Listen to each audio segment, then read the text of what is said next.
Yeah. Are you ready? Yeah, let's go. Welcome to the Sports Wrap, mid-October. George Ringer. And it feels like mid-October out there, George. This morning it just smelled like football outside. You could smell the locker room from here. It's getting into full swing, although I will say that as I say we're getting into full swing with football because the Big Ten's going to return on a couple of Saturdays. The SEC's having issues keeping games scheduled. It'll be very interesting to see if Alabama and Georgia play on Saturday. There were some high school games postponed last night. So if you're a football fan and you're hoping that things are going to be the right, you're going to have to keep your fingers crossed because it's going to get worse before it gets better, right? To avoid all those waves, it's almost impossible. If they can keep it under control, and like I said a long time ago, whether they can or whether they should are two different questions. And Lou Saban right now is questioning that. Yeah, Nick Saban. Saban. Okay. So how? Well, I'm not condemning anybody, but you would think that if he got it. How did he get it? You got to believe that a coach is sitting out there in his position with a team that's looks like it's on the verge of winning a national championship, and he goes and somehow gets the virus, and I'm just kind of like, and the AD too, and the athletic director, and so you're kind of wondering what did they go out and have a booster party? What happened? And I'm not whatevering, but it just makes it look bad because they're trying to keep the kids from doing whatever, and I think it was somebody in the SEC, and man, it might have even been Saban himself who said it's safer with the kids on campus. Some coach said that it's safer with them on campus, and I shouldn't say it's Saban because I'm going to get myself. I don't want to go there when I don't know it for sure. But one coach said we can take care of them better here on campus than if they're out there doing stuff at home, and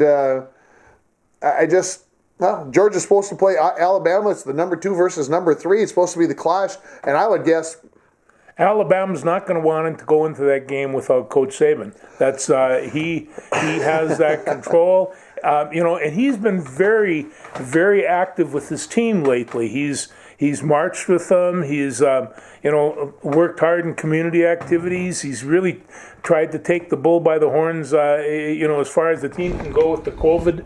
So, I would imagine what Nick Saban's day is like.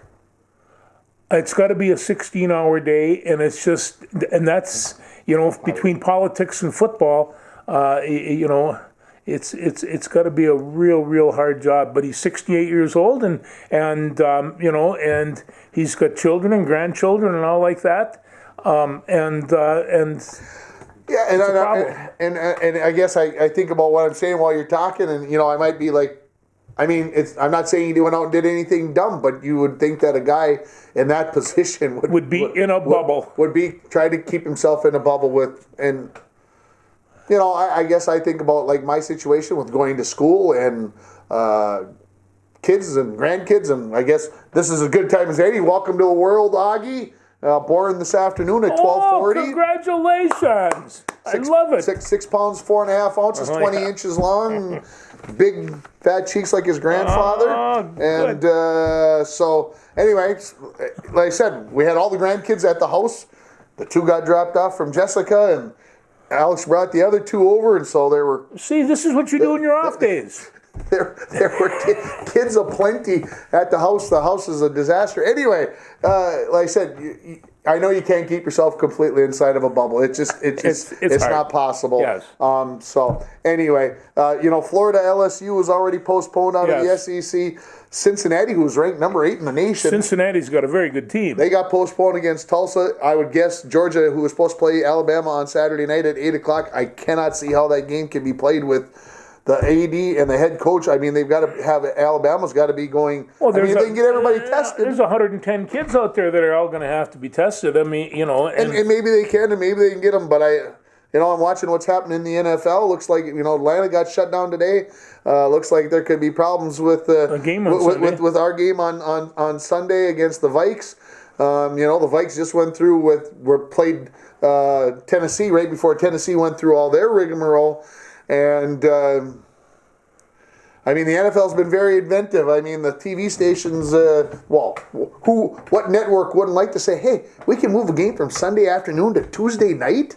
Sure, we'll move it to, heck, we'll even put it at 6 o'clock which should go over the local news, and we'll play it then so that we can get it done before. This is awesome. The CBS and NBC got to be saying, oh, bring those Tuesday night games. Yeah, we'll play them then. That's a great time to play. We'll get them on TV. So, so how long was Tennessee out? Were they out 2 weeks? They never missed a game. I don't believe they never missed a game. I don't think they had to miss a game. I watched them play against Buffalo the other day, and it didn't look like they'd missed any. Well, they were incredible. Well, I don't think they missed a game, but they missed a whole bunch of practices. And somehow they had them ready to go. They did. You got to give them credit. So, anyway, it's the virus obviously still taking up our time. The Loons, Minnesota United, they got their match postponed on last night, on Wednesday night. Also over the weekend had their match postponed. Somebody tested positive again.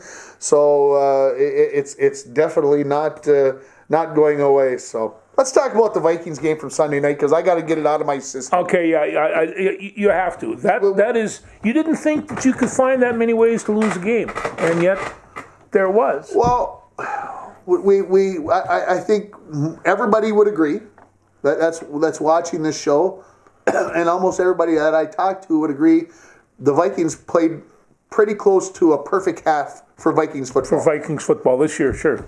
And they only led 13-0. Now, having said that, they dominated play. They did just about everything right. And without the crowd in Seattle, the Vikings were in control of that game.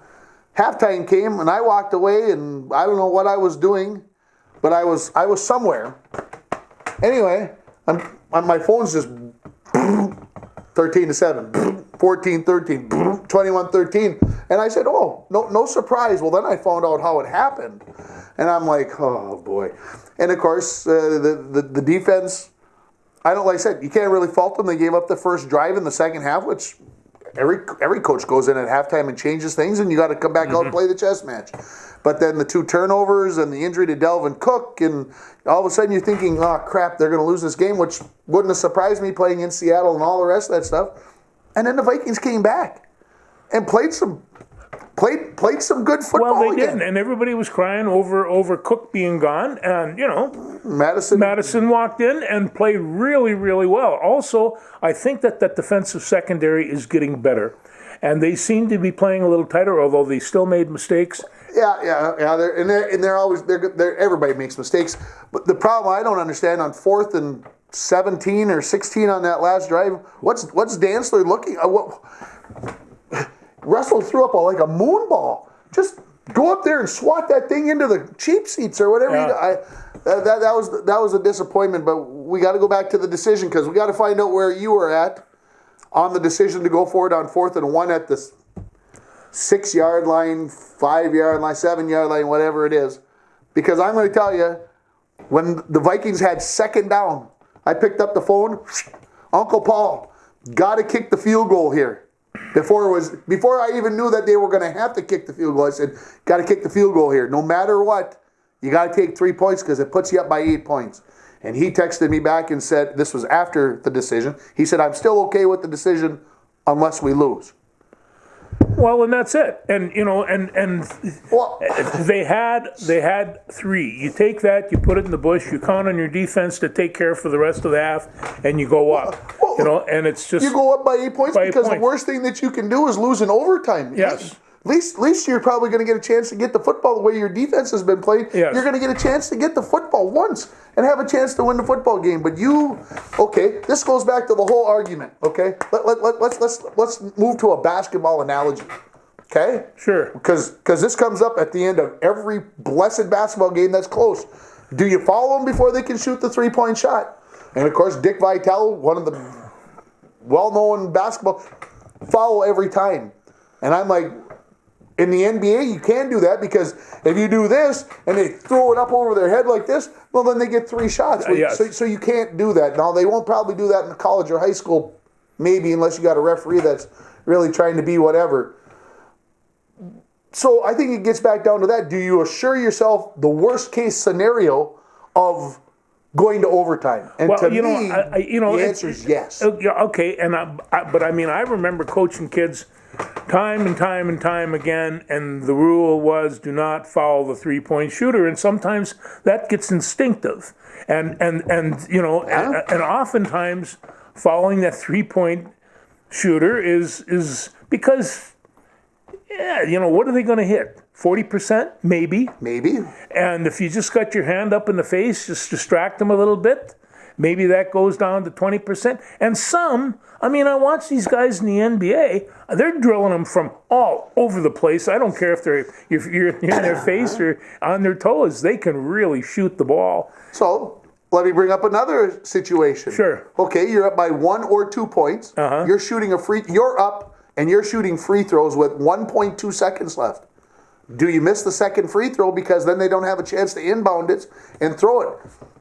Purposely miss it off the rim, let them grab the ball, and then they got to throw up an 80-footer. Yeah, to me, that's smart basketball. That's smart basketball. To me, smart football. Yeah. I said after Paul texted me back, I said, Zimmer, this was before they lost the game, I said, Zimmer should be fired right now. I don't care about you can be aggressive as you want, Mike Zimmer. Okay? Mike, you can, when it's 4th and 1 on the own 50-yard line, you can't kick a field goal.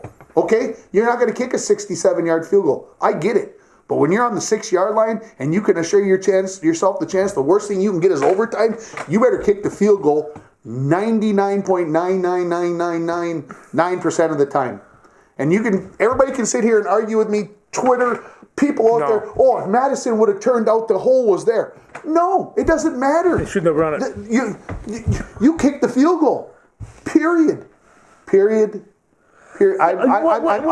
When you're in the middle of the fourth quarter and you take a look and you're down X amount of points and you say, you know, I'm in.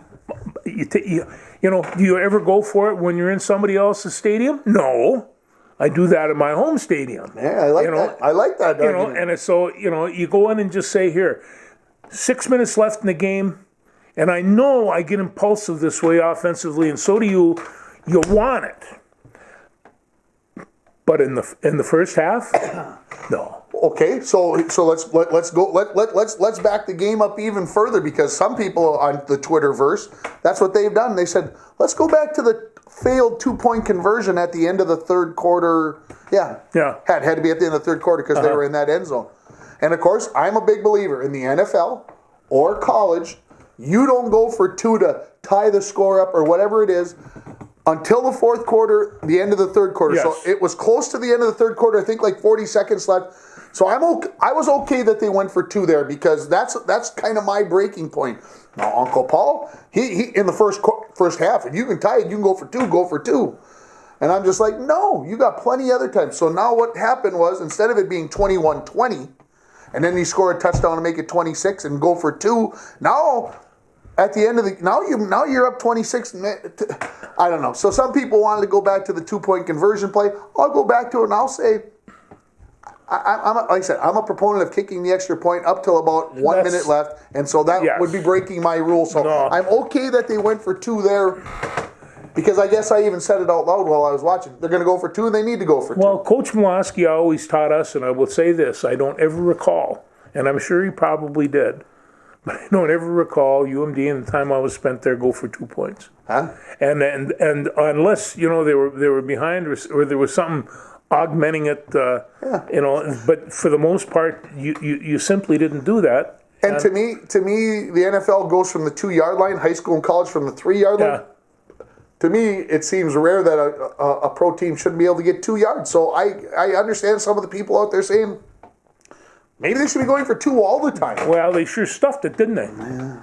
Yeah. So anyway, everybody I think who watches this show knows me. I'm not big into firing coaches, but Mike Zimmer made a horrendous boo-boo. And even if the Vikings would have won 26-21, I'd still be sitting here saying he probably should be fired, because you can't make that many mistakes and be successful. You can't.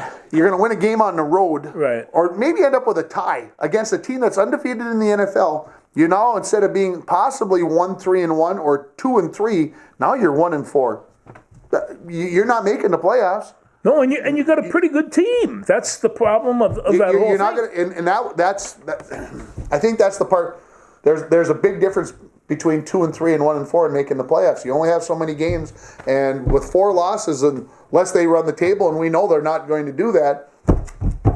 Well, on top of that, Green Bay's on top of the heap. The Bears are kind of smack dab in the middle, and the Lions aren't far away. So there's in our division, there's some pretty good competition they got to get through.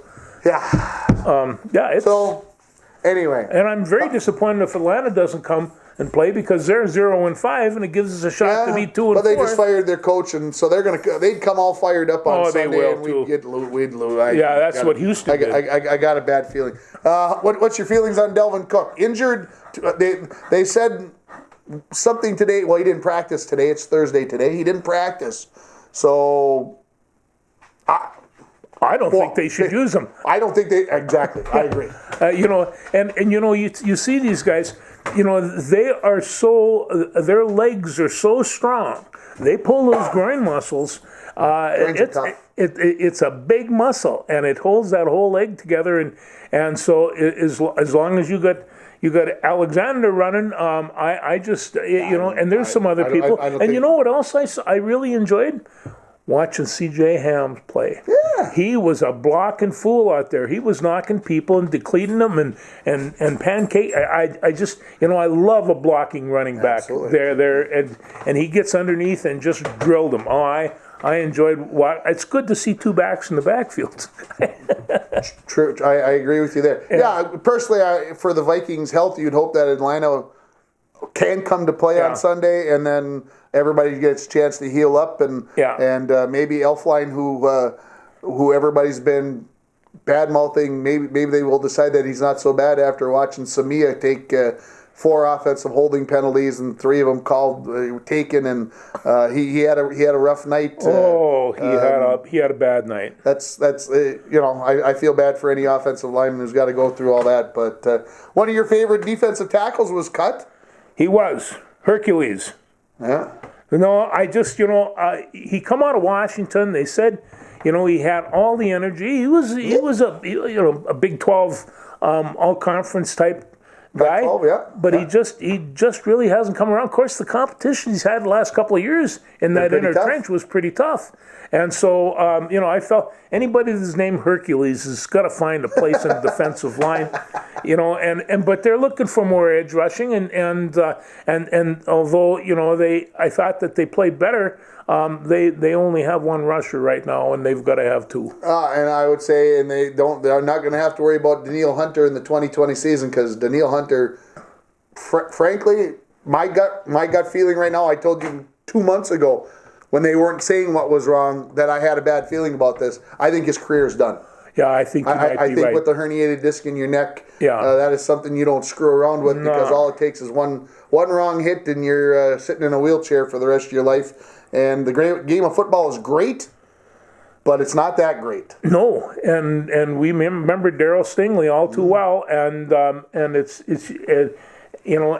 just. It's a delicate situation. Once that injury is there, and I remember a coach telling his player, and the guy says, I want to continue, and the coach saying to him, it's just not worth it. I know I had a teammate in high school who was a year older than I was. Very good athlete, very good runner, was our tailback. He was going to be the guy I was going to get the block for. Yeah. And he took a hit the season before as a junior. And he came back and he started practice, and then realized that this isn't probably the smartest idea, and never played football again. Yeah. And at that time, it was hard to understand as a kid, because you want your buddies to play. But Bill, you made the right decision. I'll go back 34 years and say you made the right decision, because we know so much more now, and there's just no way to protect it. Yeah. So. Le'Veon Bell released by the Jets this week. He was. I wonder if anybody's going to snuff him up. I can't believe the Jets did it, for one. They got a very lousy team. Well, Le'Veon, dug his heels in here a couple years ago with the Pittsburgh Steelers and sat out. And then, they all thought, well, geez, we'll bring him to New York with the microscope is really on him, and he'll straighten. No.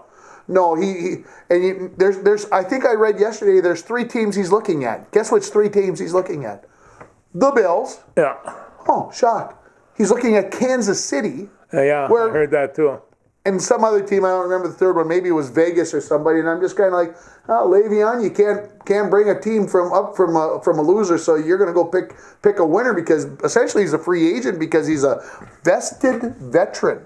Wow, I had never heard that terminology before. A vested veteran. And so what does that mean? That means he can go do, if he gets released, he can go do whatever he wants. He can pick whoever he wants to go play for. Well, he could go play in Canada then. Yeah, I'm not a Le'Veon Bell fan. Well, mostly because he played for Pittsburgh, but more so because he's a pain in any coach's butt. He is. And I wouldn't want him on my team, just like I wouldn't want Randy Moss or any of these other whatever. Listen, I'm in a mood, George. So I'm trying to be careful. I'm just going to go through a couple of other games that's going to happen this week. Get me off. Okay, Cleveland and Pittsburgh, 4-1 and 4-0. And Cleveland's been playing really well. Pittsburgh's been playing tough as well. You remember what I said after week 1? You remember what I said sitting right here at this table? Well, not this. I don't know if it's a different table, probably. I think it's a different table. Yeah. But sitting almost in this spot, I said, Cleveland is still bad after the first week. And they've won 4 straight. I'm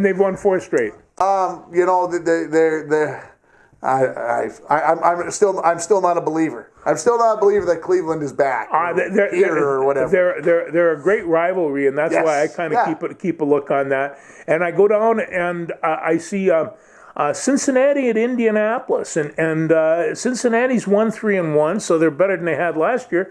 And Indianapolis is 3-2, but I saw Indianapolis take apart a pretty good Viking team.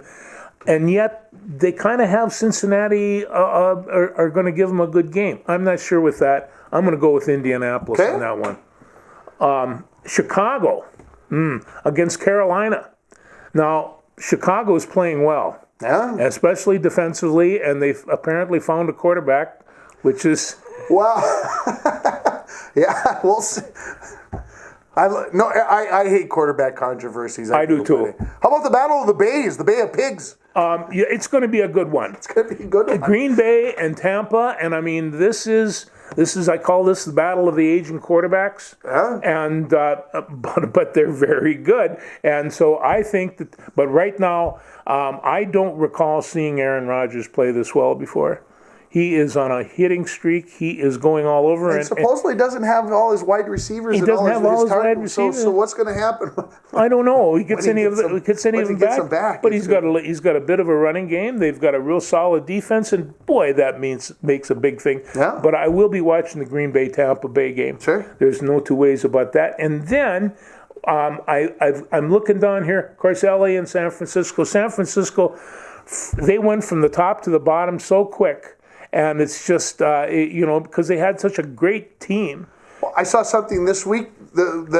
Some Skull Vikings site on Twitter said that should the Vikings trade Cousins to San Francisco, and I'm like, what the heck? Where'd that come from? Where is that come? I mean, we're already giving up on Garoppolo, and I mean he was the savior. He was the whatever, and now we're not so up on Jim. Anyway. Well, I like watching a specific defensive tackle for the LA Rams, and Donaldson is just he's been chomping at the bits, and it's like he's in a restaurant and hasn't eaten regular. He is really playing well, and it's just like people are saying, why don't they double team him? I heard that from a tight end in Seattle last week too. Why do you have somebody 6 foot tall guarding somebody 6'4" and figure that'll do it? Well, I don't want to go take you back there. That's bad. And the 2 4-1s, Kansas City and Buffalo. Kansas City and Buffalo. And Kansas City losing last. And Buffalo got beat up. Who knows? It's any given Sunday or Tuesday. And they used to say that, but you never thought it was true with Kansas City. I mean, Mahomes is, like I say, I call him Harry Potter. He is. He's got, you can't pull it out every Sunday. You can't pull it out every Sunday, and and what can I say? Old Henry, he just keeps on plotting along. Yeah, I was actually driving to my parents on Tuesday night, and I was listening to the broadcast on XM of the football game and the baseball game, switching back and forth. And apparently in the second quarter, Henry got a pretty good stiff arm on Ramsey. Put him... it was an incredible stiff arm. They said on the radio, the guy said he threw him 6 feet. Now, I have a hard time believing. He's tough, and I understand Ramsey's pretty puny, but... I mean, if he actually threw him 6 feet, I never saw it. I never saw it. It was perfect. It was right in the face. He had his head completely covered and his head snapped back, just like boom. And you're looking at this great big guy hitting this considerably smaller person, and then took a step back. Now, whether he went 6 feet, I don't know, because Henry was gone down the road. But it sounded great. It was a beautiful stiff arm, and I've seen some of those this year. But it's kind of like what you're watching for. A lot of those backs, they don't want to get in that stiff arm position. They would rather use their feet. Yeah. And but no, not the big guy. He'll go for you. He's gonna hurt you. He's gonna hurt you. Yeah, you'll come back the next time and do it again. So anyway, I've been enjoying the professional football gig, with the exception of course. When people are getting sick, and I hate to take advantage of people's potential illnesses, but they're going to be doing this, and I'm going to be watching. Yeah, maybe. Yeah, maybe. I actually was hoping that I was going to be in Winnipeg on Sunday to watch the Bombers because... Are they playing up there? Huh? No, they're not playing. That's why I, of course, couldn't get up there anyway, but so... You want to talk baseball next? Let's do a little baseball. I've been watching baseball. I found a new, like you see these, like Sergio was a character, and you see some of these other characters. I've got a Tony Gonzalez. He's a character, but the one character I really like, G-Man Choi. Okay. Is he a character? He's built like a keg of beer, and he's got this smile on his face. He hasn't been hitting the ball real well, but when he hits it, he gives it a pop, and he plays a real good infield. But he's got a smile on his face. He's enjoying his life, and I also, it always dawns on me when I see somebody like G-Man, how diverse sports are, and the fact of it is, from Jackie Robinson all the way down, what do we have now? Would they have ever thought that? Jackie Robinson can't play, but we'll have G-Man Choi. No, that didn't come up either. And and so now here's all these people from Japan, from Germany, from Korea, from everywhere. I don't know how we wouldn't have professional baseball without the Caribbean leagues. Yeah. So you just see this, and I just thought, G-Man, you made my day. And I will watch them again. They're going to be on here in a little bit. And, it's the Dodgers down 2-1, which I'm surprised they could. Here, I was at my dad's mom and dad's on Tuesday night, and my dad's sitting there watching the Dodger games, and he's like, "How can they not be hitting the baseball? They absolutely murdered the ball all season. Most runs, most home runs, biggest differential, most games with 5+ runs." But they did it yesterday, didn't they? And they couldn't hardly do anything. Then they score 11 in the first inning yesterday. They had 11 runs. Now this is the kind of thing they had 3 home runs in that first inning. Yeah. They had 10 runs with 2 outs. Ooh, that I did not know. It's kind of like they just kept on going. So they had 11 runs in the first inning and went on to score 4 more, and just kind of went away on a laugh. And and so but tonight, Kershaw's back pitching. Sounds like he could be back. It'll be interesting to see how long he'll be able to go. Yeah. And I think I saw that, and I'm kind of like, well, I'll put an asterisk in front of it, because I don't know if how well he's going to be able to go. I think everybody knows that the Dodgers are the best team overall on paper. It's a no-brainer. Atlanta, first couple games, they can hit the ball around. The first game was 1-1 going to the ninth, and they scored 4 in the And they got some pretty interesting pitchers on their staff too. And have you noticed how many guys can hit that 100-mile mark these days. Yeah. They're all, and I mean, I've seen one time I was in a pitching machine, and the pitching machine at the max went 75 miles an hour, and I saw a blur. Yeah. Now I was at 75, I didn't see nothing. 98, 99, 100 miles an hour. You're swinging at a noise or something. Yeah, you're on a guess that you think you know that the fastball's coming and that it's coming in this location and that there's some of that. That's why they sometimes look so bad swinging, right? I mean, there's only so much you can do. So. Oh no, and the other thing was Tony Gonzalez was a rookie. He filled in for Clayton Kershaw, and that's why he's back. Tony, I don't know if you caught this. This is one of my weird little stories. Tony's a cat fan, meaning fanatic.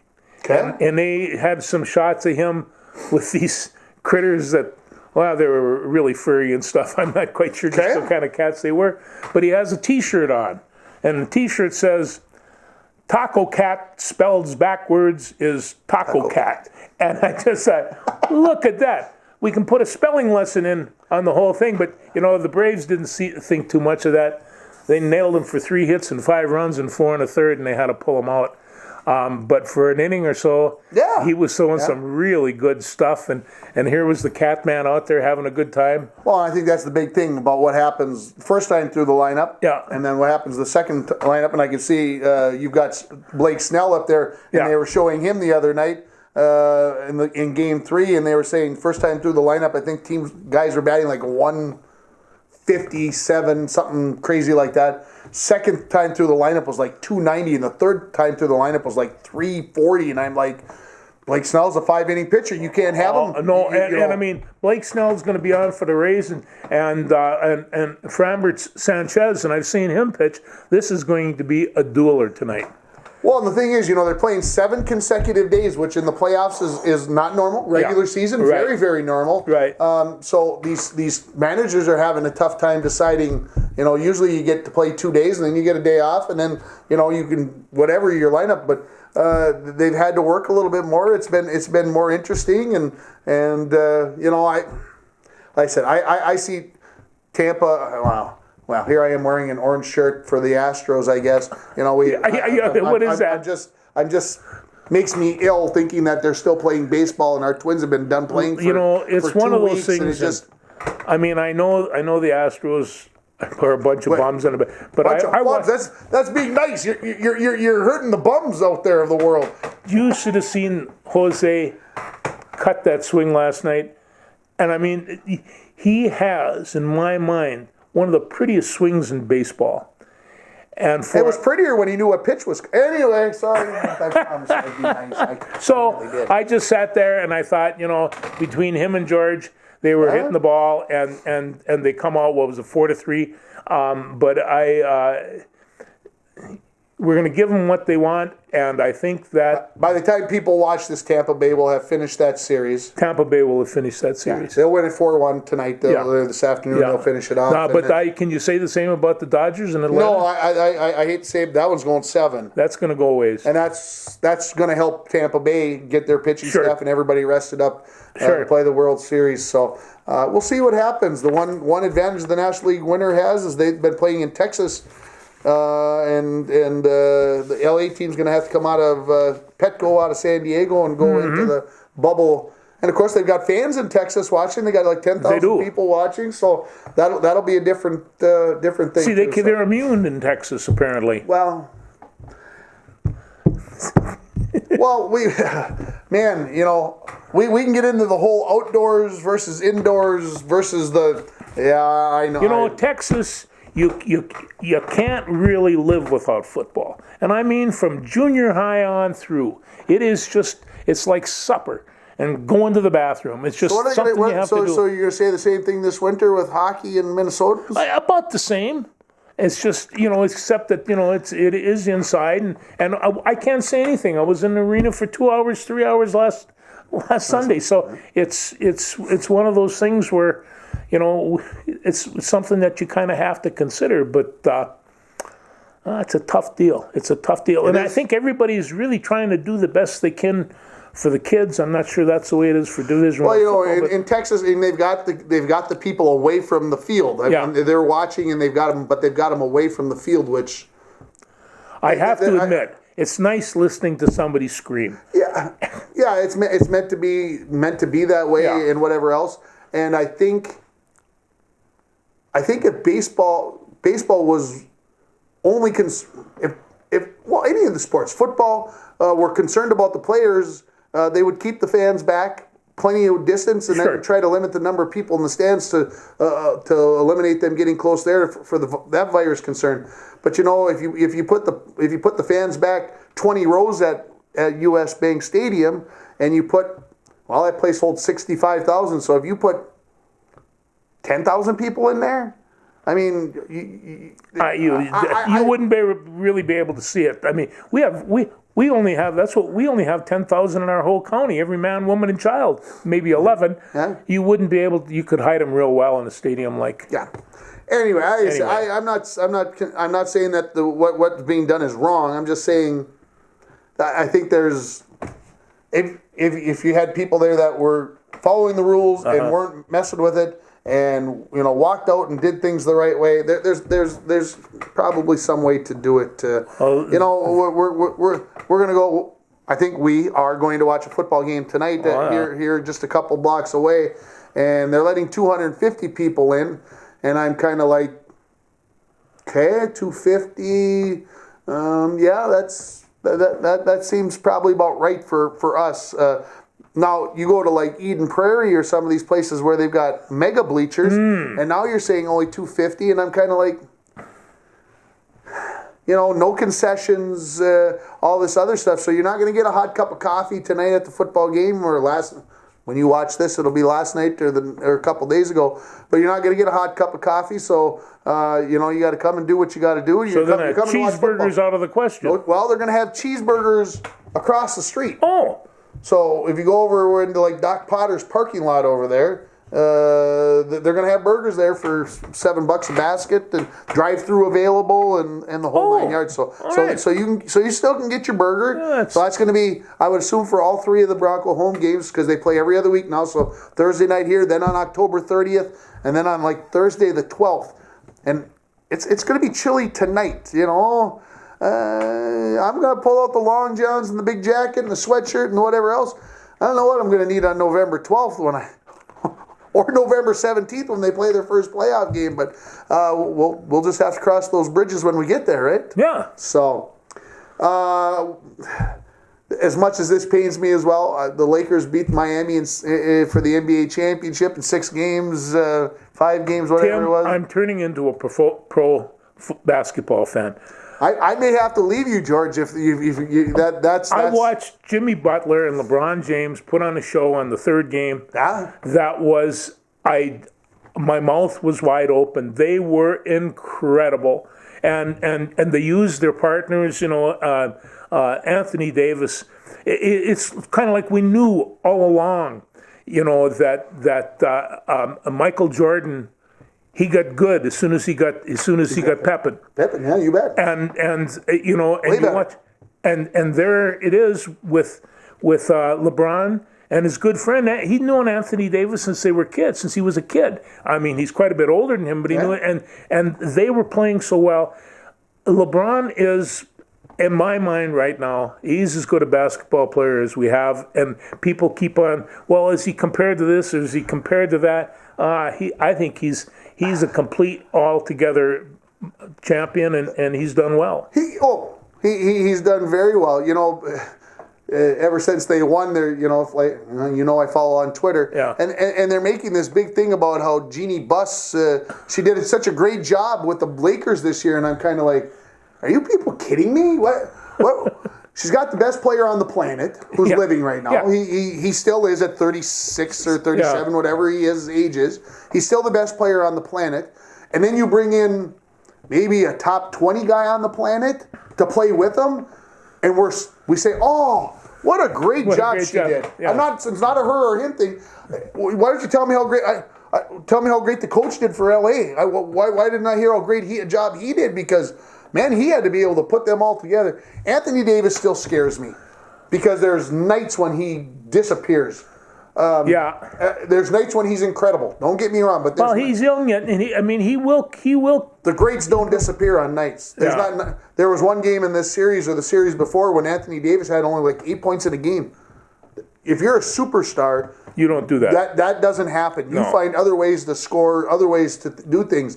So to me, Anthony Davis is good. If LeBron decided to retire tomorrow, I don't think he will. No, but Anthony Davis would become just. He would just be another, just like he was with the Pelicans. That is the Lakers' 17th title, and that ties them with the Celts. So. And would you give the Lakers or the Celtics the best chance to get to 18 first at this point? No. Yeah. The Lakers. Whatever. The Lakers are going to be good for the next couple of years. But that being said, I've also become aware of the Denver Nuggets. I've also become aware of the Miami Heat, and I've become aware of there's a half a dozen really exceptional basketball players that can win it all. And there's some. You didn't even mention my boy Doncic from Luka from Dallas. Oh, and Lucas from Dallas and Boban. He's my favorite. Yeah. The Bobaner or the Joker from Denver. No, there was just some good basketball players and really fun to watch. It's a different game than college, and they travel too much. But yeah. I did enjoy watching those three games, and it was the second game that Miami won, and I thought Butler and LeBron James are putting on a show that you just don't ordinarily see. I agree. It was. I didn't watch a whole lot of it. Watched the last few minutes of probably more than one of the ball games, but. Anyway, let's. Hey, the NCAA made some announcements this week, yesterday, as a matter of fact, about where the championships are going to be held at, provided there are championships. Hockey championships. So where are they going to be? So let's start off with the first one that's at the top of the list. Do you realize that next spring, late winter, early whatever, the Gophers are going to get to host men's gymnastics? Oh, really? After they cut the team? They got cut last Friday, right? Yeah. I forgot to go look. I got busy over the weekend. But they did cut men's track and field and... Indoor, yeah. And then just indoor, not outdoor? No, but the fact of it is that most of those guys that compete outdoor... So they only cut indoor? They only cut indoor. Well, I was going to go look it up, and then I forgot to do that. And then men's gymnastic and men's golf, right? Yeah. They did get cut. Yeah. Also, wasn't it nice that the NCAA brought that in for them? Anyway. So then the women's basketball Final Four is going to be, I assume, held at Target Center. I'm assuming. Unless they decide to go put it in U.S. Bank or something in 2022. And then men's swimming and diving is in 2023. That's like a 4-day event. Yeah, it goes forever. I'd like to go watch that just to say that I did it. Then the women's Frozen Four, hockey Frozen Four, will be at Amsoil in 2023. Tim will be there unless he's dead. I've only missed, I think, one time that it's been held in Minnesota. I missed. Men's hockey Frozen Four at the X in 2024. Love to say that I went down there and watched, especially if my dogs were there. And then the women's hockey Frozen Four again back at Ritter in 2025. So good to see that the NCAA was getting some of that. And then also the Division II men's basketball tournament and men's... Oh man, I didn't write it down because I thought I would remember it. It's coming to into South Dakota. The NSIC got that, so they got the Division II men's basketball tournament down at the Pentagon, which would be fun to go watch. So anyway, we'll see what happens. So that was good news this week. You want to wait with the obits till the end? Yes. Okay. So let's talk Bronco sports then quickly. The cross country seasons came to an end past week. And for the girls, Ryan Ford, congratulations again, would have qualified for state. And there's a push out there that they're going to organize a state meet. Oh, up to this time there isn't one, huh? There is no state meet at this time because there's no state tournaments for the fall sports and any of them. Boy, she has been a standout cross. With this is the third time she would have qualified. Third time for sure. I wasn't sure it wasn't the fourth time, but third for sure. And she's a junior, so anyway, I have her in class. She's very humble. I told the kids to give her a standing ovation, and she's like, "No, you are not." So she's very humble. She's just a great kid. How can you not cheer for a kid like that? Oh, no. So, girls, I think, came in 7th or 8th overall, and then the boys competed on Tuesday. Anthony Scholler was the top finisher. I think he ended up 31st, I think, is what it was. The swimming and diving team for the girls had their last regular season meet at War Road on Tuesday, and their section swimming and diving meet is on Saturday the 24th. A one-day thing, no prelims. Everybody comes in, you swim, you get one chance to win your section championship. So that'll be interesting to see how things change. Football team lost last Friday, 56-6 to Moose Lake Willow River. Yeah, the Rebels, haven't been the defending section champions. They're ranked number 8th in the state. 14 out of 15 times or whatever it is. They're ranked number 8th in the state on the Tribune this week. Those freaking people don't know Jack Doodly squat. Those guys vote. Hey, I remember somebody who used to live in this town and used to get to vote for that. And anyway, I don't. When people are voting, they vote for the team in their area. Well, you saw that. I mean, but they did have a pretty good team. They've got a nice big, team. Strong team. The Broncos, I will say this, got thrown to the Wolves. It's like getting thrown to the Super Bowl champions, the first game of the year. Very difficult. The Broncos took a good hit in the mouth, and the scary part about it was the score ended up 56-6. I'm not denying that. But the Broncos were only down 8-0 at halftime, or after the first quarter, excuse me. And really, Riley Larson got an interception on the first series, for the Rebels.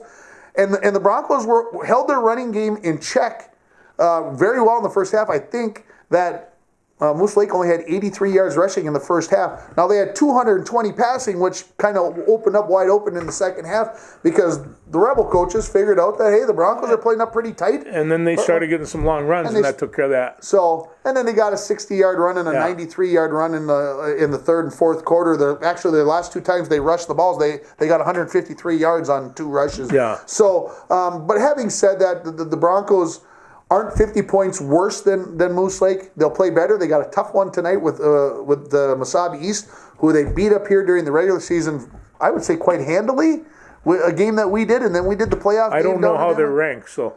Yeah. And no, they're going to have a very good team. And MIB's still got their quarterback, Canucksla, back, and the Broncos are going to... I hate to say that you almost want to put a spy on him, but I hope that the Bronco coaches almost have a spy on him and just shadow him.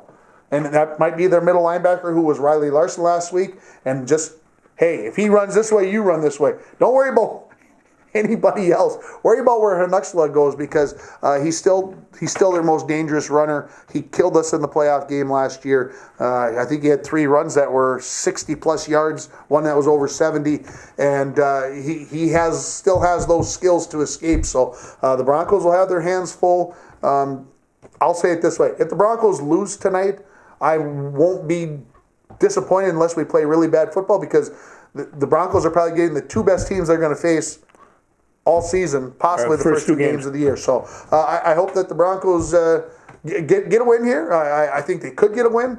I think Benny Glowak got his first start at quarterback last week. I think he learned some things. I think the defense learned some things. I think the new offensive line learned some things. They got 3 new starters on the offensive line. So there was a learning curve last week, and the Broncos will get better. I have no doubts. Well, you've coached enough to know that the first time out, you're going to look a little ragged, and hopefully you have that initial scrimmage, or you have something that you're able to run that out. And I remember playing, and I thought, oh, we played well. No, you see the film, you played awful, and so you kind of expect that. So this is kind of a strange. And one of the things that after the game I thought about was that that Ben really didn't have time to throw the football, and then I started watching the film Sunday morning, and I'm like, you know what?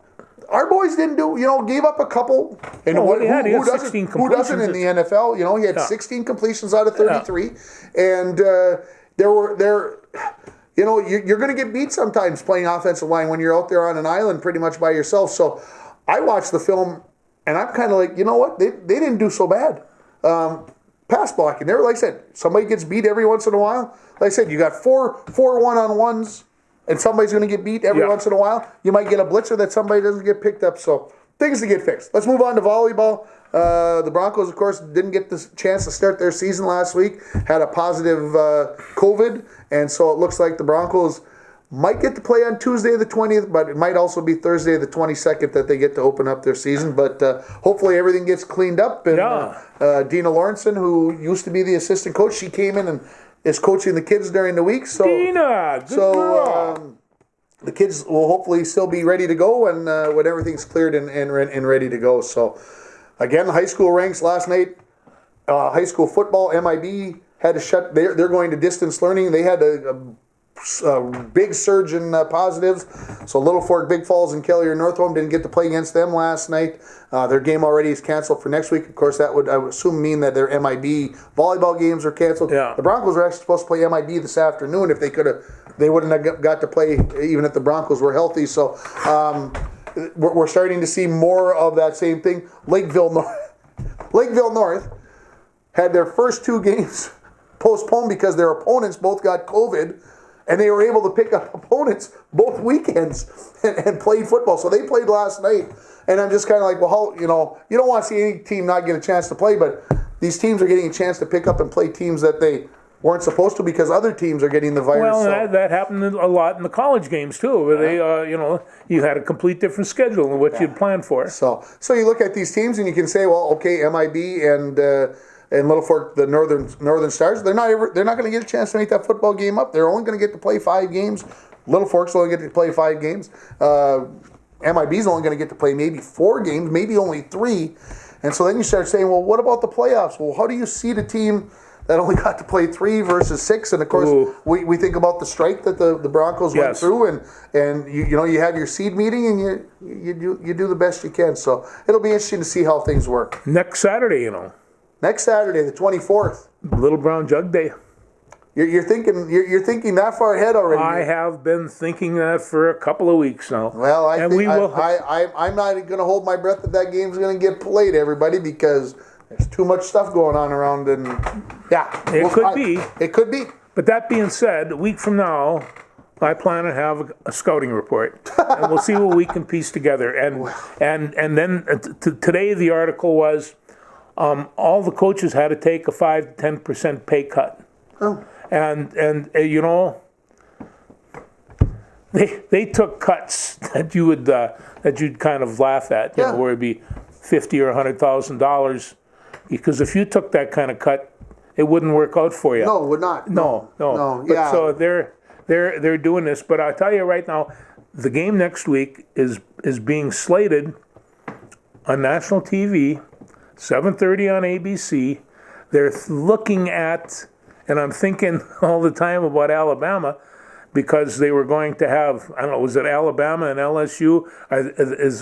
That might have been the game, but they were going to have College Game Day, and they would do it at Alabama. Well, I'm not sure they're going to go to Alabama now, but I'm not sure they're going to go to Minneapolis either. Yeah, I think the big thing about the possibility of coming to Minneapolis has to do with what happened last year when they came and what happened in beating Penn State and everything else. I think that possibly weighs into their options, and they have an open stadium to go do their show in. If they're going to play a 7:30 game, they don't have to worry about letting people in, people trying to whatever. It'll be inside the stadium, and then they can tear their set down and get out of the way. And then the football, how many ever people they decide they're going to let in. I don't even know what the decision was there, and see what happens. They'll probably get to play that game, but like I said, lots of stuff could happen between here and there. So. Well, I realize, but my eyes get narrowed and I start to fume a little bit when you see the Little Brown Jug, and it's.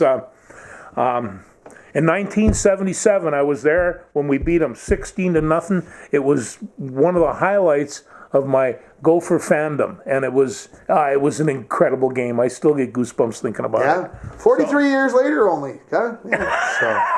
Hey, we get them where we can. So, I think we covered everything for the Broncos. I suppose we got to do the obituaries. Huh? Well, we do, and but I tell you, I'm looking at this and I'm thinking, talk about a celebration of life. But, in the last few weeks, we've had, since last spring, we've lost Al Kaline, but since August 31st, we've lost Lou Brock, Tom Seaver, Bob Gibson, last week the great Whitey Ford, and a couple of days ago, Joe Morgan. Incredible gentleman of baseball. There's not a flaw up there. And you know, and you think about, you know, the Yankees in the 50s and the 60s and the 70s. You can't do that without including Whitey Ford, Joe Morgan, and Gibson and Lou Brock. There's you know, during the time of what they called in Cincinnati the Big Red Machine, and those guys were just all clubbing the heck out of each other, all in the Hall of Fame, all now playing in the Field of Dreams. Yeah. Baseball, you know, I read a book from Yogi Berra wrote it, and he was saying what it was like to catch for Whitey Ford, and he said it was easy. He'd get the ball, he'd catch the ball, and he'd bring it down, and he'd clip the side of his shin pad, the little hooks, remember they used to have there? Just click that ball in there. He says after doing that once or twice, I'd have a couple of nicks in that ball, and the referee didn't see it, and he says, and what Whitey Ford could do with a nick in a baseball was incredible. And so these guys, and then after he retired, he would talk about, well, a lot of people talk about you throwing junk. He says, well, no, he says, that's not true. He says, but if I needed a spitball, they were gobbers. He always had that big smile on his face. He was a native New Yorker, grew up a Yankee fan, lived and died a Yankee fan. And but if you took a look growing up in the 60s, there was Gibson, there was Ford, and you know, a couple of other guys, but Seaver, but Whitey Ford, he was the epitome on that Yankee team. Yeah. He was it's been a tough week. Fred Dean, who was on the Super Bowl champions with the Niners back in the mid '80s, early '80s, died this morning as well. So it seems to be tough, and of course we've got to talk about the one close to home. Well, and Mr. Bob McDonald passing away yesterday at 87. I was at my parents' yesterday, and my dad was probably one of the biggest Bob McDonald supporters out there that didn't live in Chisholm. Can I say it that way? My dad tells the story how Bob McDonald stopped him after watching my younger brother play basketball and trying to convince him that my brother should come to Chisholm and play basketball. And I don't know if there's truth to that story because my dad's a little older now, but he claims that it's true, and it wasn't beyond Bob to go out and bring in the right kind of player that he needed to get that Chisholm Blue Streak team to be the best they were. And, you know, when I watched his sons on TV last night on the news, on the sports' local stations, and what they were talking about, they didn't talk about the wins and the losses last night. They talked about the friendships that he had, and I think you and I both can attest to sitting in his back room in Rolls Gymnasium at Chisholm High School, and the coffee pot on, the cookies there, every one of his drills up on the board. Oh, I learned more in that room. And whatever you needed. And of course, I went there and played against him as a head coach, as a co-head coach back in 2002. I got to talk to him on more than one occasion as a radio announcer. And of course, I've got to know his kids supremely well over the past how many ever years because of the opportunities with sports that I've had. And Bob was how do I say this? I want to say this the right way. He was sort of hated by a lot of other schools because he didn't believe in calling off the dogs. He believed in setting records and playing his boys and letting them play, and not just his boys. They were all his boys, but not just his McDonald boys. He even got to coach when I was in high school, Toivola Meadowlands. Their girls' head coach was sick or had a parent pass away or something, had some emergency, and Chisholm was coming to Toivola Meadowlands to play the Rockets, and Bob was on the sideline coaching his daughter Judy, and they obliterated our Rocket girls. I'm telling you, that was the year Chisholm won the state championship, and they routed the girls and they laid it pretty hard on them. And so Bob always, he for a lot of years, but in his years, I'll say after 2000. I don't think those things were as important anymore. I think it was more important to, what's the right word? Make contrition with the enemies to say, okay, I did it. It's I want to be remembered as the right kind of guy, and he did those things. And I think even when he was doing them while he was competing, sometimes those competitive juices came through and made some enemies along the way. I remember when they beat Babbitt 137-50. I was stunned. I was hurt for every kid that had a Babbitt jersey on that night. I wouldn't do that to somebody. At least I don't think I would.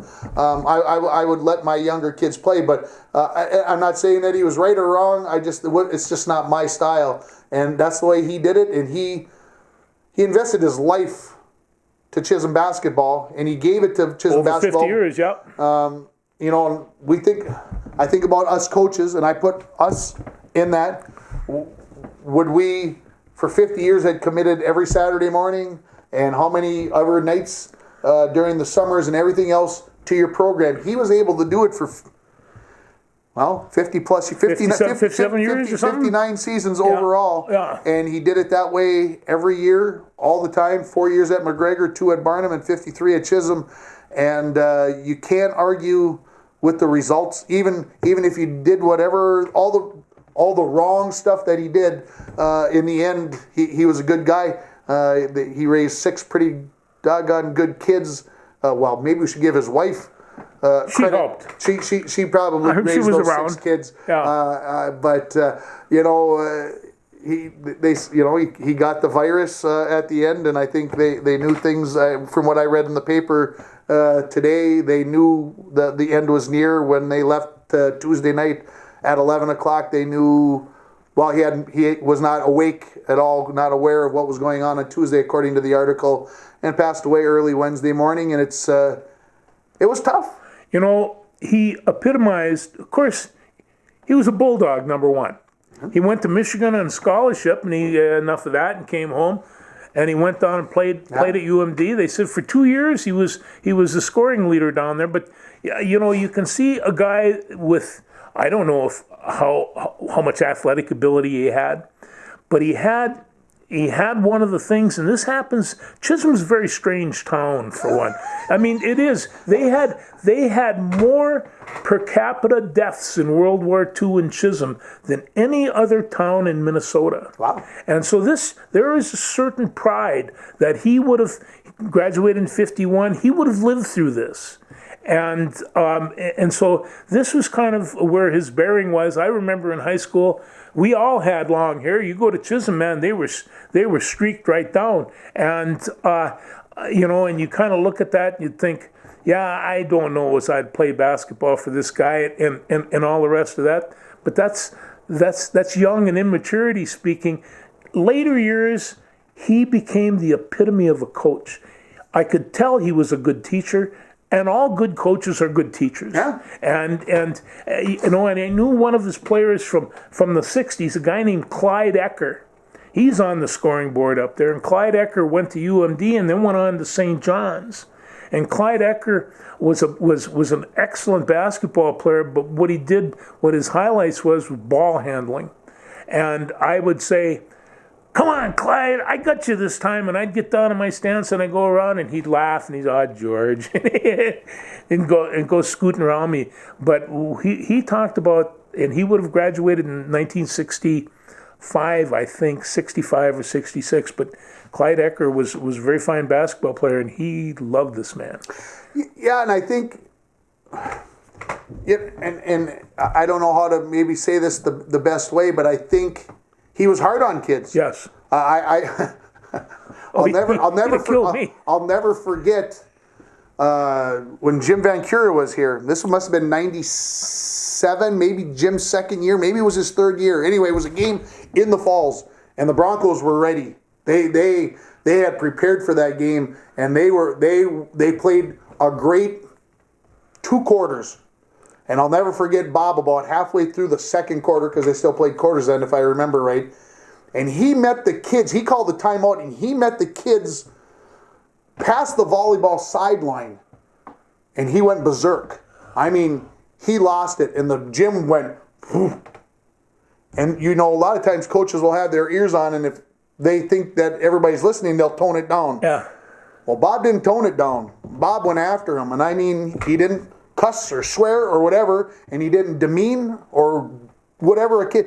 But he told him that this was enough of this malarkey, that you better shape up and start playing basketball, or there are going to be consequences. And so he always was able to get kids' attention. And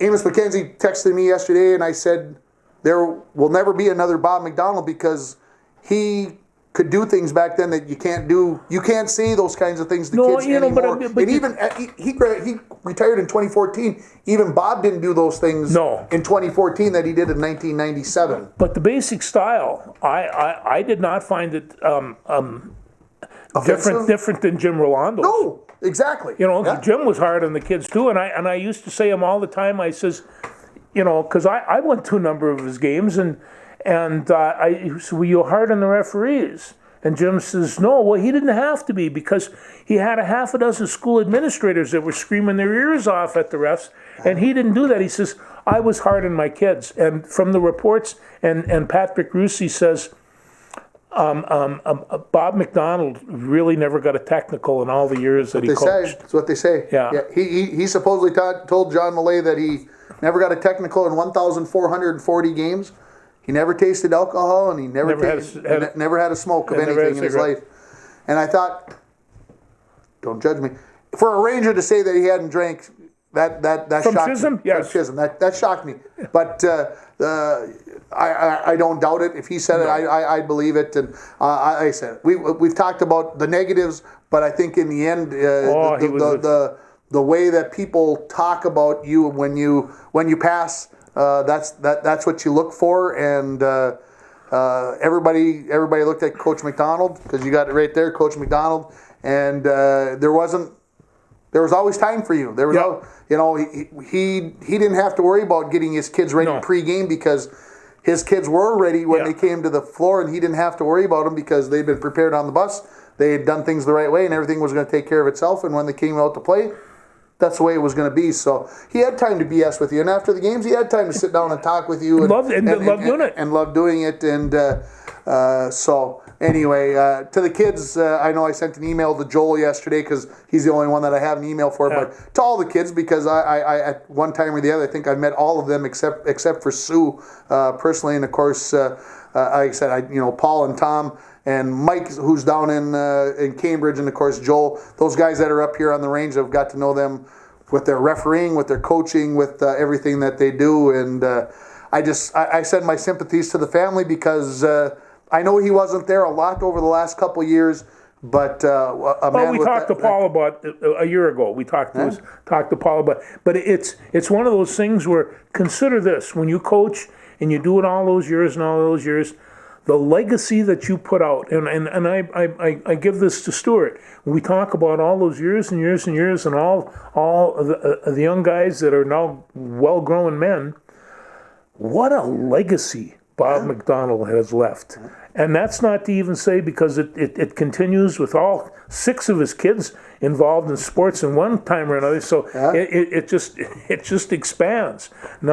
It was a life worth celebrating, and we're both very grateful to have known him. Yeah, absolutely. And that's probably the thing with the COVID virus. The funeral won't be what it probably should be. I mean, obviously, Bob was a Catholic man. He'd wanted to be having in the Catholic Church somewhere, but what church is going to hold enough people that wanted to come and pay their respects to Bob McDonald? So it's interesting. I do want to mention it was a tough day yesterday for high school sports, because the AD at Park Rapids for 31 years, John Schumacher, passed away, and they talked glowingly about him as well on the Twitterverse, and what he meant to Park Rapids sports. Like I said, a guy who, you're AD for 31 years. I mean, I think about that. I've been teaching for 27 years.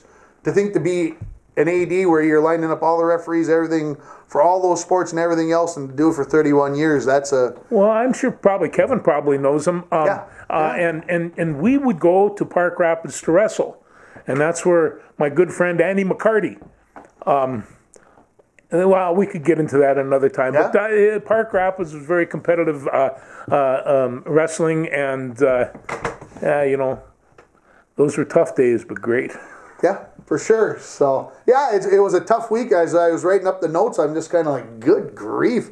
We're gonna have a 20-minute segment on who passed away this year, or this week. Not just this year, this week. And like I said, it's just one of those things that you lost a legend.